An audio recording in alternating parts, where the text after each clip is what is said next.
Plaintiff Christopher Brookman says a month after he started dating the defendant, they moved in together. However, Christopher broke up with her because he was sick of supporting her financially.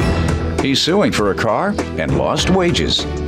Defendant Alexis Nelson insists Christopher told her to quit her job because he wanted to support her, and she ended up being nothing more than his maid, babysitter, and personal chef.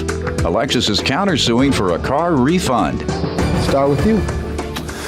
Well, Your Honor, my relationship with the defendant started out crappy and pretty much ended up crappy, obviously. When did it start?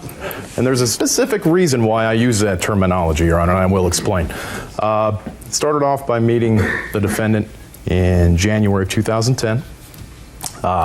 She had posted an ad on Craigslist, and I had responded. So we set up a date, met at a bowling alley. Everything was normal. Everything went great. About a week later, I Googled her name and found out that she was an author.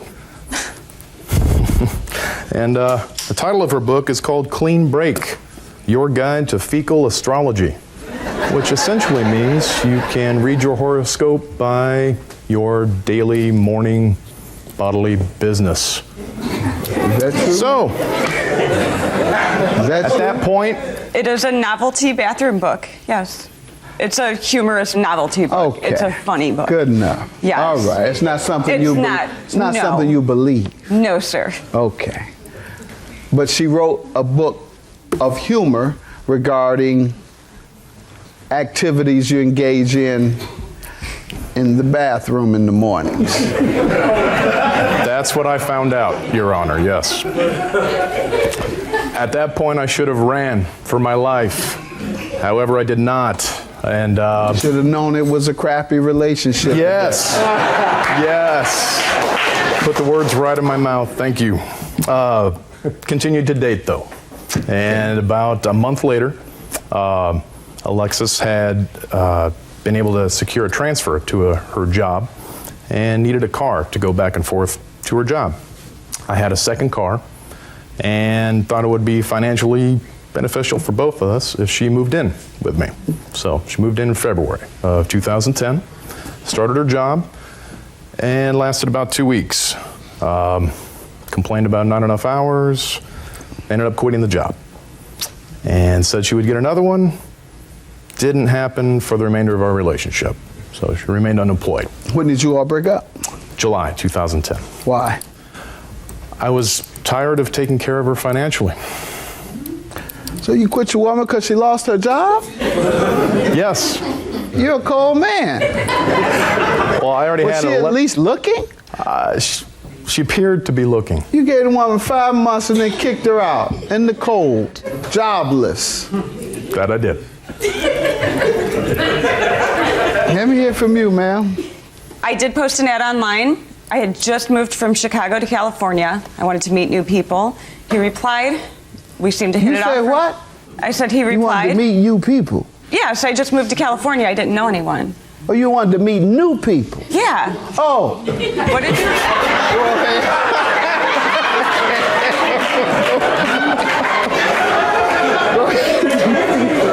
I'm sorry, I thought you said you wanted to meet you people. Sorry, I wanted to meet you people. Go ahead, I'm just having fun. Wow. Okay. So you wanted to meet some So new I placed people when you the ad moved that out. I wanted to meet new people. I may as well have placed an ad that said I want to be someone's housekeeper, babysitter, and cook because that is all I was to him. And when I moved in with him, I did have a job. I was transferring my job from Chicago to California.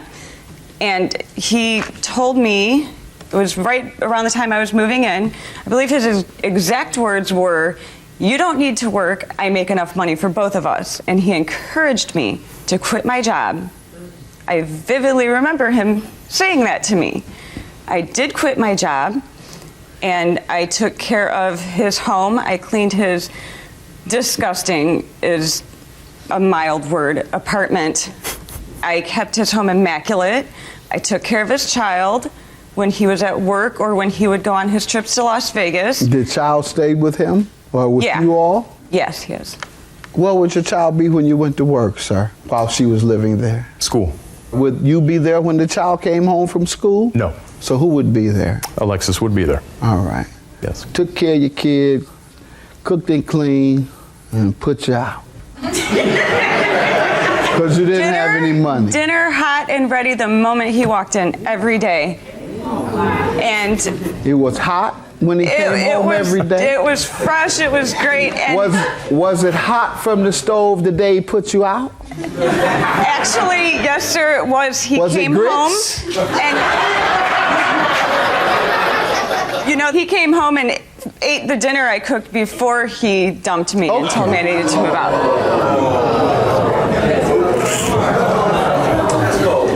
He still could have been wearing leftovers. Go ahead, though. I'd take you to Detroit, get you some lessons. Go ahead.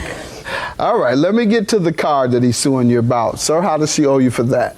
Let's see, she began using the car in February of 2010 when she was living with me. And after we broke up in July, I continued to let her use the car. You're a good man in that regard. Until You September. telling her to go get work, though. That's why you were letting her use it. I'm not crazy. Yeah. Go ahead. So until September, she continued to use the car. So that's another 2 months after we broke up. And finally, I'd had enough. I needed the car back. I was either going to sell it or use it, something. But she returned it. And 3 weeks later, she sent me an email, October 4th, saying that she had found a job and wanted to set up payment arrangements so that she could purchase the car from me. Okay. $100 every other week, starting with her first paycheck. That was November 12th. And the sum of $1,000. Okay. And the contract is right here. All right, ma'am, tell me about this. That's all correct with the agreement and the contract. When I bought the car, it was in October that I signed the contract. The plates on the car expired in November. And in order in California to get the plates up to date, you have to go through a smog check, which this car will not pass. What I didn't know until that point was that in the state of California, it's illegal to sell a car without a valid smog certificate. It has to be smogged within 90 days before you can sell it. When I found that You have out... something there you're going through? Yes, I have the law, and then I have Let's a see copy that. of an email that I sent him telling him what the law was, and I gave him the option to either repair the car to pass smog or to just give me my money back and I would give the car back. And you can see his reply was basically, I'll just sue you. All right. And your counterclaim for a refund for the car for $700. For a car that I absolutely couldn't use, Okay, and where is the car? I no longer own the car. You gave it back? No, I junked it. I couldn't do anything with it. I know, but when you go into the store for a refund, you have to have the product. Well, no, I understand that. If you want to go to Macy's or something and go and get a refund for a dress, you might have the receipt. You say, here, I'd like a refund for my dress. Get ready to count your money out and say, okay, where's the dress? Yes. I understand, I know. If you don't have the dress, you don't get the refund. It's do you? $700 in payments that I made towards something that I was never able to use. And Right, so you give it back and you get your refund. which I attempted to, but you he don't- wouldn't take it back. Oh, you wouldn't take the car back. I have the... You say you junked it. because I couldn't do anything with it. I couldn't drive just it. leave it. You can break I can't just drive park it it in in- front of his house and leave it. Leave it there, leave the key in, leave with a note on the windshield. Here's your car back, I want my money.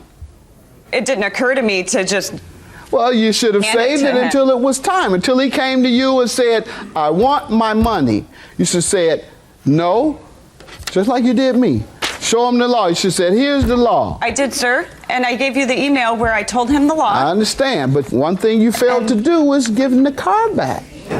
but he didn't want it back. I gave him that Ma'am, option, and he said ma'am, no. I can't grant you a refund for something understand you've that. destroyed, so we can just stop this.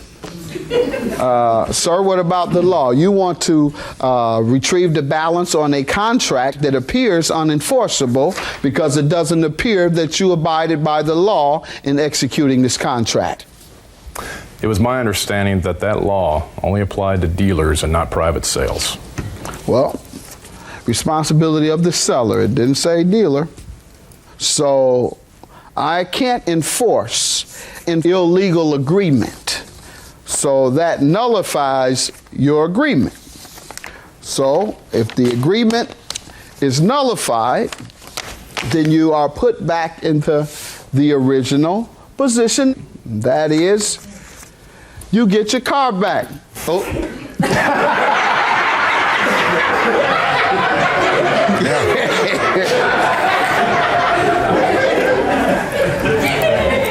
Sir, I'll grant you your $612 to put you as close to your position as you can get, because she did pay you some of it. Yes. Ma'am, your claim is dismissed. You can't get a refund on something that you disposed of. Judgment for the plaintiff. Have a good day.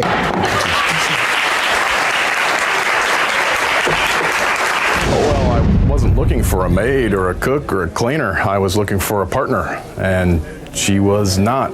I really don't want to say anything to him.